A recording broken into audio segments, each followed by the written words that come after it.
Who doesn't love a great turkey? I know I sure do. This method is going to make this turkey turn out better than you can imagine. The dark meat is going to be perfectly tender. The white meat is going to be nice and juicy. The whole turkey is going to be full of flavor, and the best part is it cooks in about a quarter of the time. We are going to spatchcock this turkey.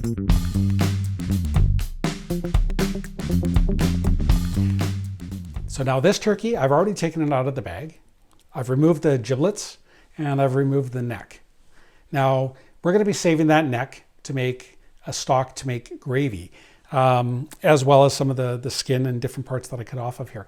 So the first thing we're going to do, this turkey, I've already rinsed it off, and you want to make sure it's good and dry before you do any seasoning. But right now I'm going to take this and we're going to cut the back out. Okay.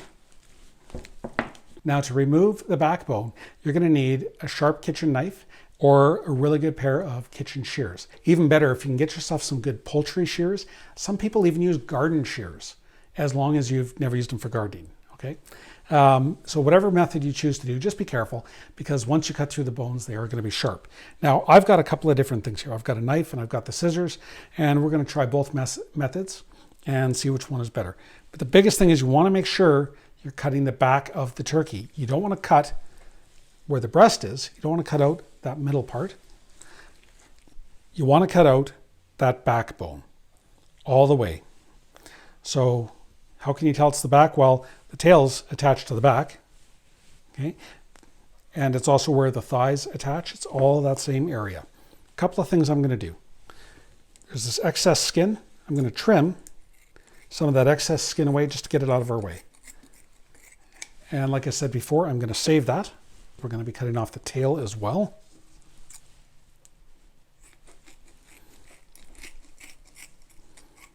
There we go. So now you want to cut as close to the backbone as possible so you're not wasting too much meat, okay?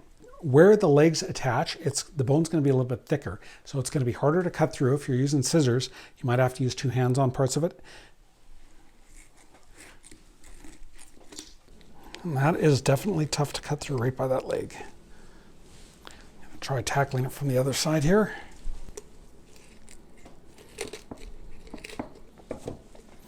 I've cut most of the way through with those scissors, but I can't quite get through this last part, so I'm going to use a knife.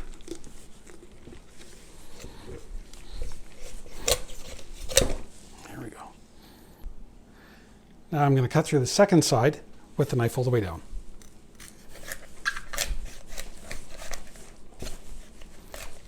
And again, we got that hard part there, right where the legs attach. There we go. Once you get through that, it's real easy.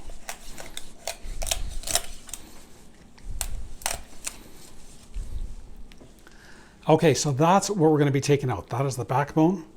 And there's a lot of good flavor in this, so you don't want to throw it out. Again, if you're going to be making a gravy, you're going to want to put that aside and cut it up and put it in the stock. So now this is what the inside of your turkey looks like. One of the things you're going to want to do is to make this easier to spatchcock, there's this one piece right up here, and that's pretty tough to crack. So if you take your knife and just, first of all, score along the whole thing and then just cut through that. And that's like the wishbone area. Just to break that apart like that. It's going to make your job a lot easier. Okay, now we're going to take some paper towel and dry this inside off. Now we're going to be applying some salt. Now the salt is going to help bring the flavor out of the turkey. What are we using? I'm going to be using kosher salt. That's the absolute best way to do this, in my opinion.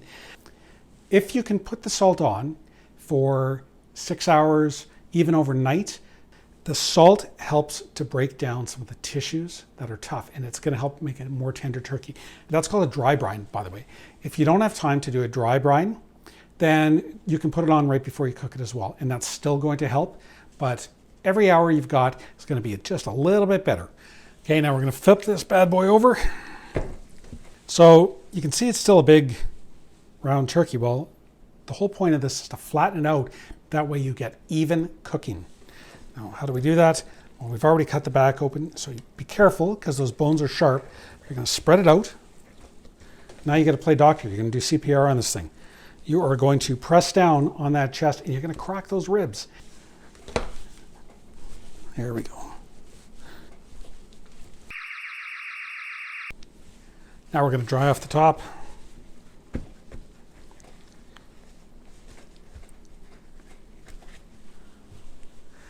Now, I've already prepared the pan that we're going to put this in. We don't put it in a big roasting pan. What we're doing is you're going to take a fairly shallow pan. You do want it to have a lip because you want to catch all those juices that are coming off this turkey so you can make your gravy. Now, in advance, I've just taken this pan and I've cut up a few carrots, some celery, and some onion. And then I'm sticking a wire rack on top because we don't want this turkey sitting in those juices.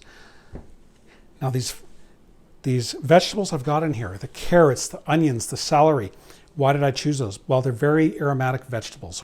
While this is roasting, these vegetables are going to cook and they're going to help add to the flavor of the turkey. And then afterwards, they're also going to help flavor your gravy. But I'm going to brine it now, put it on here, and of course put it in the refrigerator until it's time to cook. You're going to want to make sure that these legs are facing out. Okay? You want everything to be nice and flat. There you go. Some people cut off the wing tips. Looks like this one's already missing one. Other people like to keep them. If you're keeping the wing tips, just fold them underneath. Now the next part is the important part. We're going to cover this turkey with the kosher salt. You don't want to put too much on, but you want it to be nice and evenly coated.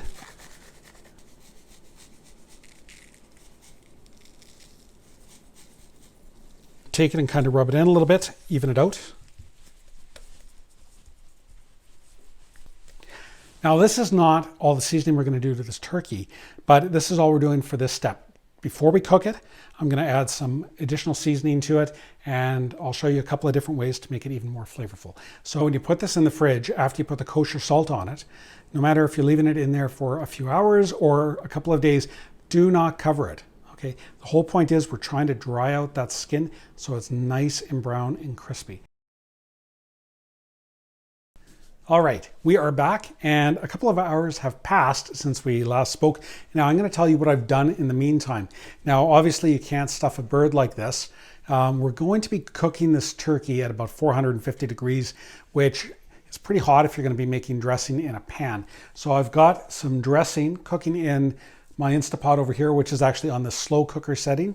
And over here I've got some stock boiling, and that's the bones, the tail, the back, the neck, with some celery and spices and water in there.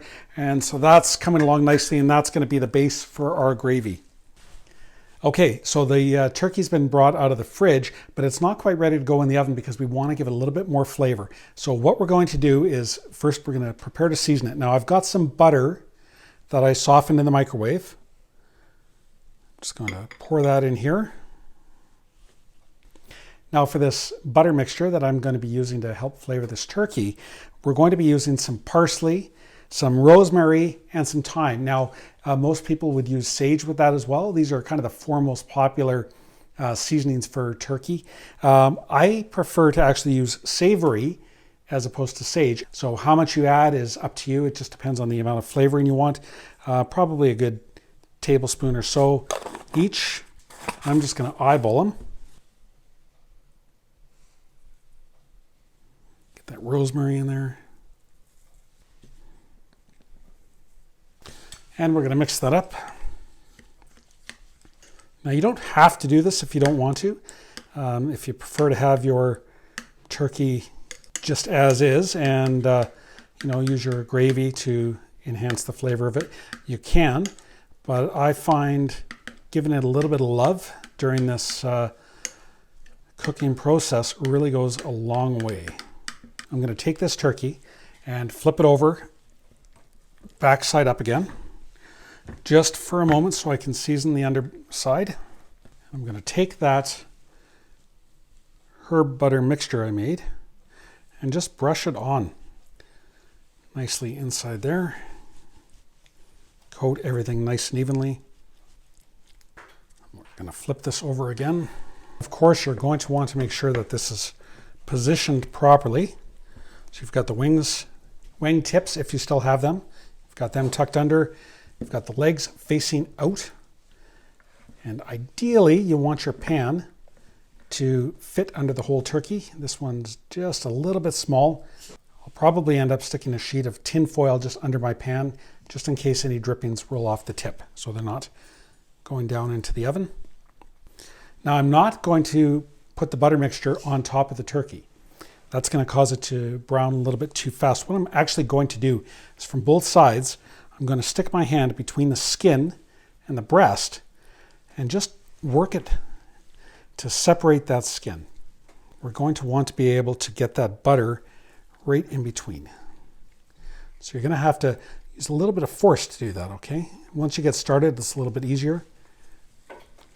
And just work as far as you can.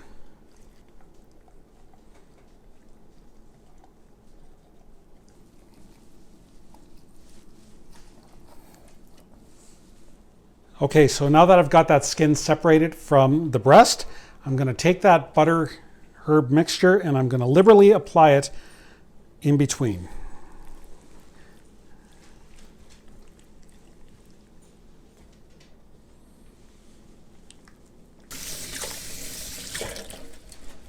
And lastly, I'm just going to sprinkle a bit of pepper on top. Again, that's optional. It's just something I like.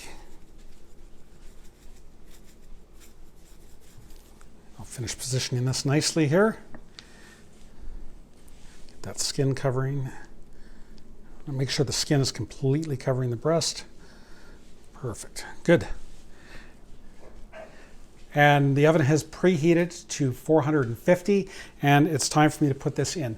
Now, the amount of time it's going to take to cook is going to depend on a number of factors. Your altitude, your oven, the size of your turkey. So what we are going to aim for is, of course, to have a nice, safe turkey. So we want that breast to hit at least 160. Now, if it's been at 160 for a couple of minutes, then it's safe. The dark meat, if you want that to be nice and perfect to the taste, is going to want to be, over 175. And the way this is laid out, you're going to find that you're going to be able to achieve those temperatures quite nicely. The dark meat might even go up a little bit higher, but the main thing is we're going to use a thermometer to make sure that that white meat is done the way it should be. And how long is that going to take? I'm going to check it after about 45 minutes and go from there. And check it probably every 10, 15 minutes after that with an instant read thermometer. So while that turkey is cooking, now is a great time to get your potatoes, your carrots, whatever side dishes you plan on having with this, ready to go, because this is not going to take very long. Once the turkey comes out, you're going to take those drippings and the other vegetables that are in there, mix that into the stock, and then kind of drain or strain out all the vegetables, leaving just the liquid, and use that to make yourself a nice gravy. Okay, so we just took the bird out. Just gonna check its temperature in a nice deep part of the breast and see what we get. Okay, it says 161.3, and the dark meat should be quite a bit hotter. Let's just see what that's at. That's 192.2, which is fine for the dark meat. After the turkey comes out, I like to let it rest about 10 minutes, 15 minutes sometimes. So while it's doing that, that's a great time to finish prepping your gravy. And what it's basically waiting for right now is these juices that are underneath this turkey. I want to add that to the gravy stock, and then I'll thicken it up.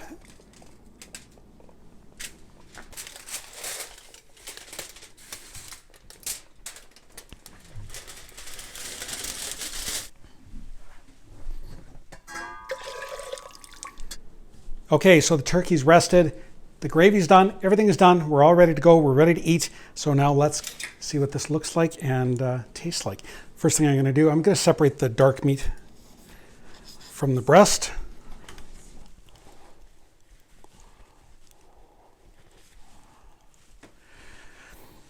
Okay, so I've cut the legs and thighs off. I took the meat off the thigh bones. I've got the legs and all the dark meat here sitting on the one plate, ready to go.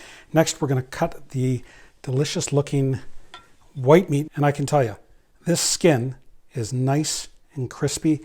Everything looks juicy. So I just did a cut right down the middle, and I'm going to start taking a few pieces off. I'm not going to carve the whole thing now. I'll save some for later. But look at that. You can see how juicy it is. You can see how crisp that looks. I'm actually going to sneak a bite. Don't tell anybody. That is absolutely amazing. That skin is fantastic. The white meat tastes great. It's so flavorful and so juicy. Okay, I'm going to go and enjoy my meal now with my family. If you liked what you saw and you'd like to see more cool content from us, please go ahead and click that subscribe button and ding that bell so that you get notified every time we release a new video.